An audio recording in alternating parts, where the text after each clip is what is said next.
नमस्कार, शुभ प्रभातम। सर्वप्रथम sunrise English school के ऑनलाइन क्लासेस में कक्षा 10वीं के सभी छात्र और छात्राओं का स्वागत है। आइए छात्रों, आज हम यहाँ पर इस वीडियो के माध्यम से कक्षा 10वीं विषय हिंदी और छात्रों हमारे किताब का नाम है स्पर्श, भाग क्रमांक 2। यहाँ पर हम ये भाग क्रमांक 2 और हमारे देखो पाठ का नाम है कारतूस। इस पाठ के बारे में आज हम यहाँ पर इस वीडियो के माध्यम से पढ़ने जा रहे हैं। देखो ये स्पर्श भाग क्रमांक 2 इस किताब का खंड दूसरा गद्य का पाठ क्रमांक 8वें क्रमांक का ये पाठ है। पाठ का नाम है कारतूस। देखो कारतूस के बारे में पहले हम यहाँ पर आपको थोड़ा बताते कि कारतूस किसे कहते हैं। देखो यहाँ पर मैं आपको कुछ ठीक है इमेज दिखा रहा हूँ। ये होती है कारतूस की। देखो, और कारतूस इस पाठ के लेखक है हबीब तनवीर जी। उनका जन्म के बारे में कहा जाए तो उनका जन्म 1923 में हुआ है। स्थान छत्तीसगढ़ के रायपुर में आगे हम देखने वाले हैं। पहले हम आपको यहाँ पर इस पाठ का जो नाम है कारतूस के बारे में चर्चा करेंगे कि कारतूस किसे कहते हैं। देखो, मैं यहाँ पर इस वीडियो में आपको डेफिनेशन दे रहा हूँ, परिभाषा दे रहा हूँ कारतूस किसे कहते हैं। देखो यहाँ पर बोलते हैं कि कारतूस किसी बंदूक, पिस्तौल या अन्य हथियार में डाली जाने वाली ऐसी वस्तु को कहते हैं कि देखो जिसमें किसी धातु, प्लास्टिक या कागज के खोल में गोली और उसके धमाके के साथ तेज गति पर चला जाने वाला पदार्थ होता है। और देखो कारतूस का आकार विशेष रूप से हथियार की नली में डालने के लिए ठीक बनाया जाता है। देखो आगे और मैं आपको यह डेफिनेशन बता रहा हूँ कि कारतूस किसे कहते हैं। ध्यान दीजिए, बंदूक, रिवाल्वर आदि में रखकर चलाई जाने वाली धातु, दफ्ती आदि की बनी हुई खोली जिसमें धातु की गोली और बारूद भरा होता है उसको कारतूस कहा जाता है। और ध्यान दीजिए, बंदूक, रिवाल्वर या तमंचे आदि में रखकर चलाई जाने वाली धातु, दफ्ती आदि की बनी हुई खोली जिसमें बारूद एवं इसी प्रकार से धातु की गोली भरी होती है उसको कारतूस कहा जाता है। ठीक है छात्रों, तो आज हम यहाँ पर इस वीडियो के माध्यम से कक्षा 10वीं विषय हिंदी किताब का नाम है स्पर्श, भाग क्रमांक 2 और उसका खंड दूसरा गद्य का पाठ क्रमांक 8वां हम देखने जा रहे हैं कारतूस इस पाठ के लेखक है हबीब तनवीर। देखो मैं आपको यहाँ पर हबीब तनवीर जी की तस्वीर दिखा रहा हूँ। देखो उनका कार्यकाल जो है 1 सितंबर 1923 से लेकर 8 जून 2009। आज देखो हम इस वीडियो में अब पहले हम हबीब तनवीर जी का परिचय के बारे में चर्चा करेंगे कि देखो उनका कार्यकाल, कहाँ के रहने वाले हैं, उन्होंने कौन कौन सी किताब लिखी है, इसी अब हम यहाँ पर चर्चा करेंगे। ध्यान दीजिए छात्रों, देखो हबीब तनवीर जी का कार्यकाल 1923 से लेकर 2009 में पढ़ता हूँ। ध्यान दीजिए, 1923 में छत्तीसगढ़ के रायपुर में जन्मे हबीब तनवीर ने 1944 में नागपुर से स्नातक की उपाधि प्राप्त की। तत्पश्चात ब्रिटेन की नाटक अकादमी से नाट्य लेखन का अध्ययन करने गए और फिर दिल्ली लौटकर पेशेवर नाटक मंच की स्थापना की। नाटककार, कवि, पत्रकार, नाट्य निर्देशक, अभिनेता जैसे कई रूपों में ख्याति प्राप्त हबीब तनवीर ने लोक नाट्य के क्षेत्र में भी महत्वपूर्ण कार्य किया। कई पुरस्कारों, फेलोशिप और पद्मश्री से सम्मानित हबीब तनवीर के प्रमुख नाटक है आगरा बाजार, चरणदास चोर, देख रहे हैं नयन, हिरमा की अमर कहानी। इन्होंने बसंत ऋतु का सपना, शाजापुर की शांतिबाई, मिट्टी की गाड़ी और मुद्रा राक्षस नाटकों का आधुनिक रूपांतर भी किया है। आप देखो हमने यहाँ पर वाचन किया है। आप इनका परिचय आपको संक्षिप्त रूप में बताते हैं, विस्तार रूप से आपको बताते। ध्यान दीजिए, देखो 1923 में छत्तीसगढ़ के रायपुर में जन्मे हबीब तनवीर ने छात्रों देखो 1944 में नागपुर से स्नातक की उपाधि प्राप्त की और तत्पश्चात यानी कि उसके बाद ब्रिटेन की नाटक अकादमी से उन्होंने नाट्य लेखन का अध्ययन करने गए और देखो ब्रिटेन यानी कि इंग्लैंड, ठीक है। और उसके बाद फिर देखो दिल्ली लौटकर उन्होंने पेशेवर नाट्य मंच की स्थापना की। आगे ध्यान दीजिए, ध्यान दे दो। नाटककार, कवि, पत्रकार, नाट्य निर्देशन, देखो उनकी वो गुण, उनमें पहलू है, उनकी ये खासियत है। अभिनेता जैसे कई रूपों में उनकी ख्याति प्राप्त है, वो प्रसिद्ध फेमस हुए।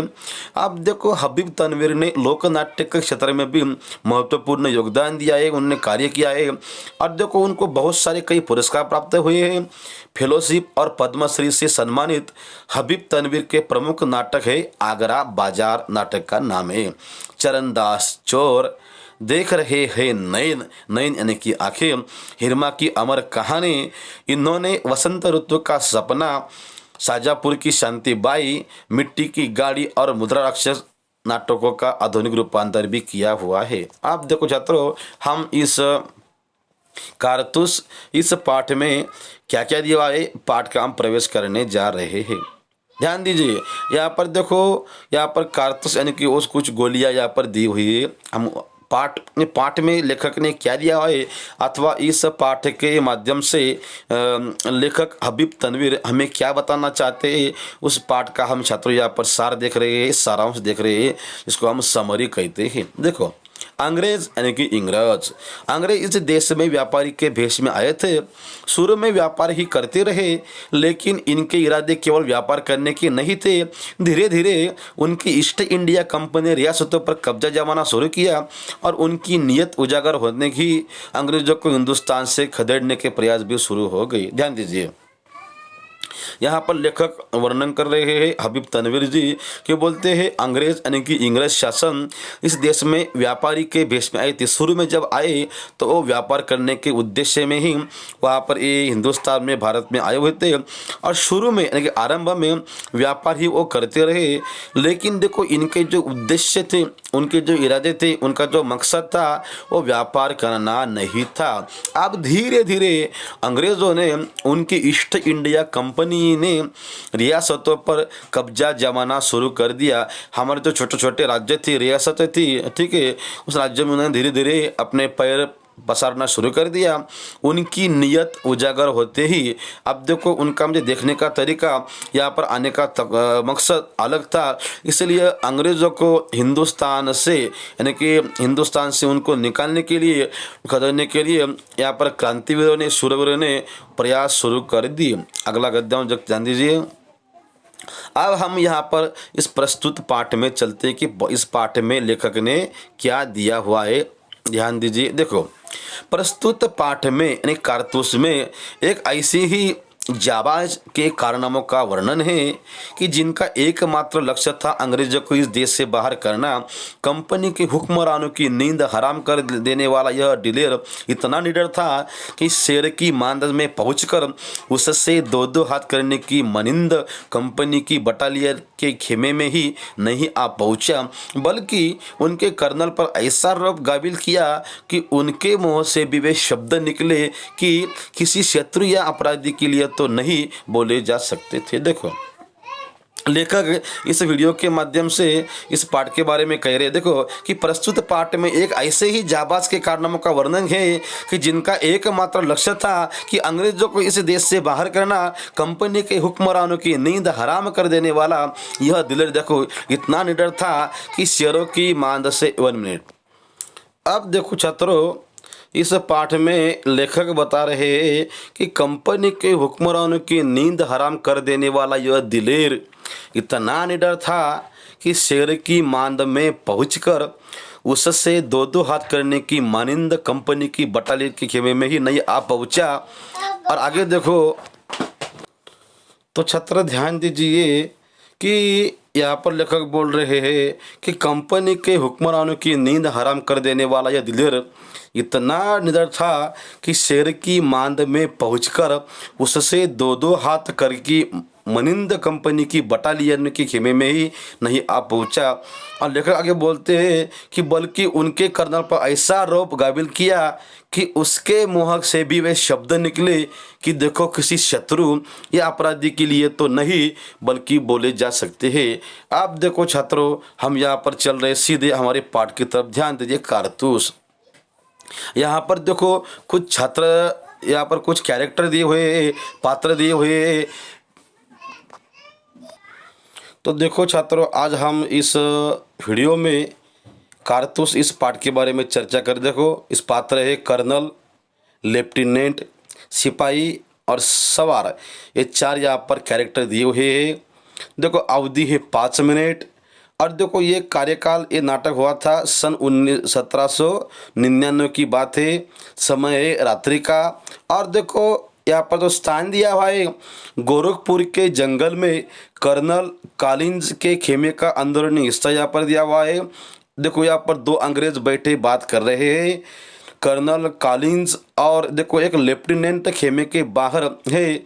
और देखो चांदनी छिटकी हुई है, अंदर लैंप जल रहा है। यहाँ पर देखो लेखक ने यहाँ पर वर्णन किया हुआ है हबीब तनवीर जी ने।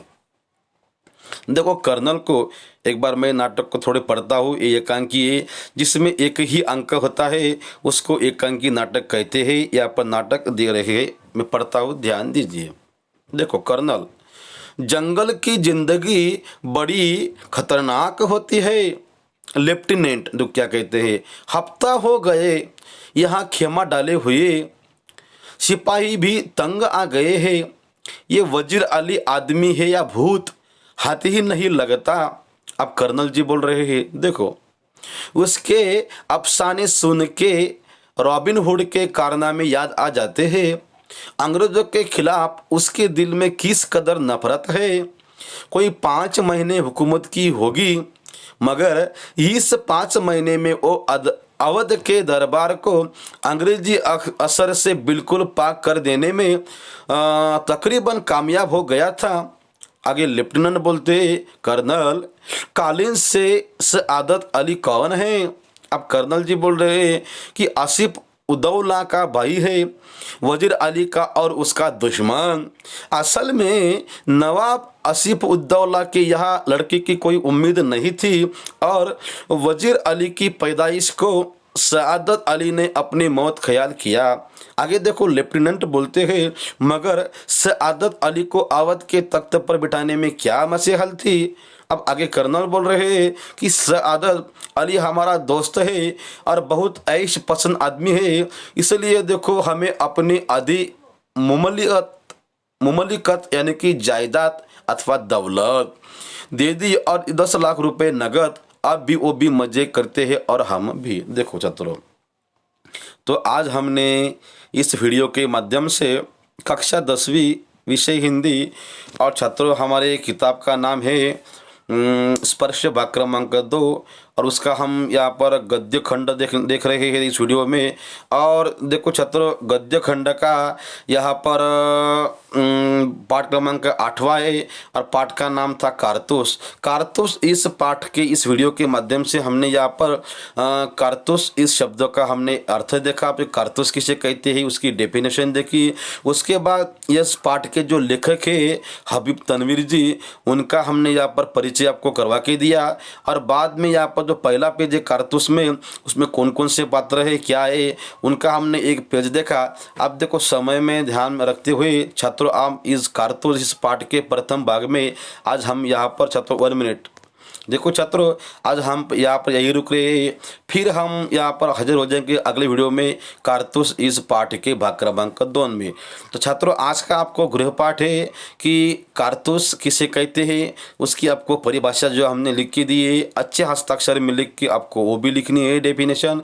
और आज के पाठ के जो लेखक है हबीब तनवीर जी, इनका परिचय इस पाठ के माध्यम से जो दिया हुआ है इस पृष्ठ क्रमांक पे, वो आपको अच्छे हस्ताक्षर में लिखकर आपको आज 10वीं के दोपहर तक ठीक है ग्रुप पे भेजना है। ठीक है छात्रों, समय को ध्यान में रखते हुए हम रुकते हैं। धन्यवाद।